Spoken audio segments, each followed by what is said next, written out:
Bonjour, bienvenue dans cette première vidéo consacrée au triangle. Alors une première vidéo assez facile où on va simplement faire quelques petits rappels de fin d'école primaire, voire de première secondaire. On va revoir un petit peu quels sont les différents types de triangles, comment est caractérisé un triangle. Tu te souviens sans doute qu'on peut caractériser un triangle en fonction de l'amplitude de ses angles ou de la longueur de ses côtés. On va voir un petit peu pour se mettre d'accord sur le vocabulaire. Et pour certains cas de triangles un peu particuliers, je te rappellerai quelques petites propriétés inhérentes à ce type de triangle en particulier. Tout d'abord, laisse-moi te rappeler une petite règle que nous développerons dans le chapitre, si je ne m'abuse, dans le chapitre 4.1 concernant les angles, et notamment, c'est le 4.2, les angles d'un polygone, les angles intérieurs d'un polygone. Il y a une règle importante, c'est que la somme, une règle importante qui nous dit que la somme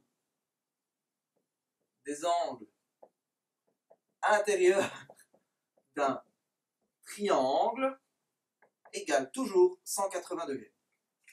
On ne va pas, donc la somme des angles intérieurs d'un triangle vaut toujours 180 degrés. On ne va pas développer ici pourquoi, c'est le cas d'un autre chapitre, mais sache qu'on va utiliser cette propriété-là pour illustrer certaines caractéristiques de triangles particuliers. Alors, premièrement, tu te souviens sans doute que notre triangle, il a toujours au moins, deux angles aigus, parfois trois angles aigus, donc triangle trois angles, soit les trois angles sont aigus, soit le troisième angle peut être un angle droit, soit il peut être un angle obtus. Si c'est un triangle qui a trois angles aigus, on appelle ça un triangle acutangle. Si c'est un triangle qui a un angle droit, on l'appellera triangle rectangle. Si c'est un triangle qui a un angle obtus, on l'appellera triangle obtusangle. Ça, c'est quand on tente de le nommer en fonction de l'amplitude de ses angles. Si je veux lui donner un nom en fonction de la longueur de ses côtés, eh bien, soit notre triangle aura trois côtés de longueur différente. Donc là, j'écris juste trois côtés différents, mais attention, soyons précis sur le vocabulaire. Sur le vocabulaire, pardon, je parle vite aujourd'hui, dis donc. Je vais essayer de ralentir le tempo.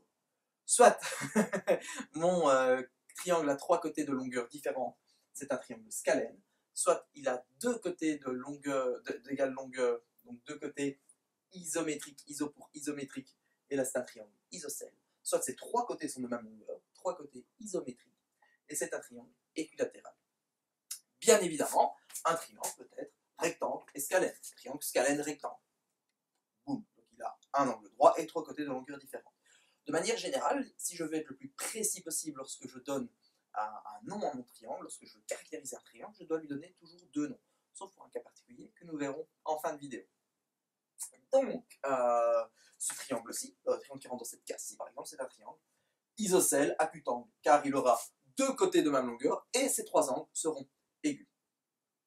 Maintenant, si tu le permets, nous allons voir un petit peu chaque catégorie de triangle, dans chaque case. Est-ce qu'il y a des particularités, est-ce qu'il y a des propriétés un peu particulières? Première bonne nouvelle, dans la première ligne, concernant les triangles scalènes n'ont aucune propriété remarquable. C'est-à-dire que tant le scalène acutangle que le scalène rectangle que le scalène obtusangle, il n'y a rien de précis, de spécial à dire à leur sujet. Voilà, ce sont des triangles qui ont trois côtés de longueur différente. Voilà. C'est tout. Ok. Je mets un petit V pour dire que, ok, ils sont validés, on peut les tracer, ce sont des triangles qui existent. Lorsque je passe à la ligne des triangles isocèles, alors là, je vais avoir trois cas un peu particuliers. Premièrement, le cas du triangle isocèle acutangle. Bien, je vais faire un petit schéma. Mon triangle isocèle, acutangle, ces deux côtés-ci vont être les deux. Si ces deux côtés-ci sont les côtés de même longueur, le troisième côté s'appelle la base. Donc, il y a toujours bien trois bases dans un triangle. On le verra quand on parlera notamment des hauteurs. Il y a toujours trois bases dans un triangle, mais dans un triangle isocèle, le côté qui n'est pas identique aux autres, qui n'a pas la même longueur que les autres, c'est une base un peu particulière. De la même manière que le sommet opposé à cette base, celui-ci, ça c'est le sommet particulier, et cet angle est appelé l'angle au sommet. Okay. Donc j'ai un angle au sommet. Les deux autres angles, les angles à la base, eux, leur propriété, c'est qu'ils ont la même amplitude. D'accord? Ces angles à la base ont même amplitude. Conséquence du fait que les angles à la base ont amplitude, c'est que lorsque je me retrouve avec un triangle isocèle rectangle, si celui-ci fait 90 degrés et que ces deux-ci, les angles à la base ont même amplitude, comme la somme fait toujours 180 degrés, 90 degrés ont déjà été mangés par l'angle droit. Il reste que ces deux-là, ensemble, font 90 degrés. Et si ces deux-là, ensemble, font 90 degrés et qu'ils ont même amplitude, ils font chacun 45 degrés.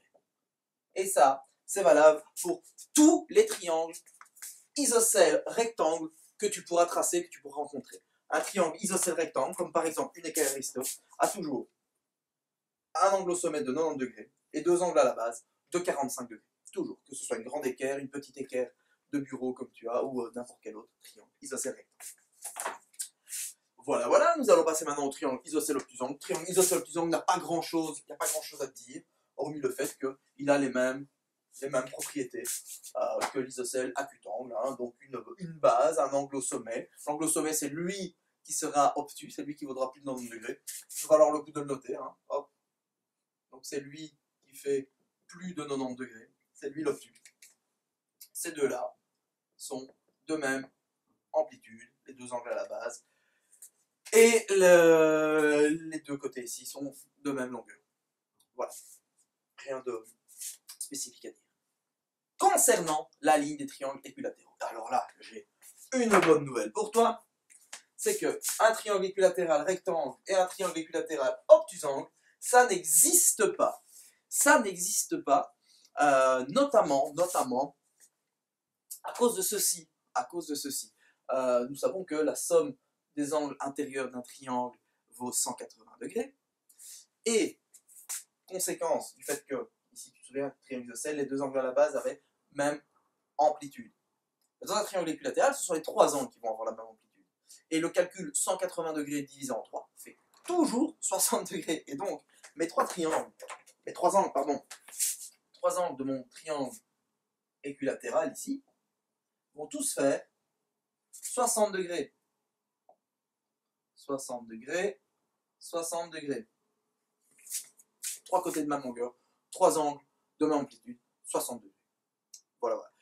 Une autre manière de le voir, tu peux essayer de prendre, regarde, ça paraît, c'est presque impossible à imaginer en fait un triangle. Donc les trois feutres ont la même longueur. La seule manière de former un triangle, c'est d'avoir ces trois angles aigus. Je ne pourrais pas avoir, dès que j'en ai un angle droit, ici je mets deux feutres à angle droit, eh bien mon troisième côté est trop petit pour venir fermer le triangle. D'accord? Bon, voilà. Ça ne casse pas trois pattes à un canard, comme on dit, vieille expression, je ne sais pas si on l'utilise encore en 2019, quand on a 14 ans, mais voilà, comme tu sais, un prof de maths c'est ringard, je suis prof de maths, je suis donc ringard. Voilà, ça clôture cette première petite vidéo sur les triangles. J'espère que tu as appris quand même 2-3 petites choses. Important de bien manipuler ce vocabulaire pour savoir de quoi on parle, pour savoir de ce qu'on te demande hein, lorsque on te demandera de tracer tel ou tel triangle au CE1. N'hésite pas à regarder la suite des vidéos, à poser tes questions si tu en as, et à très vite.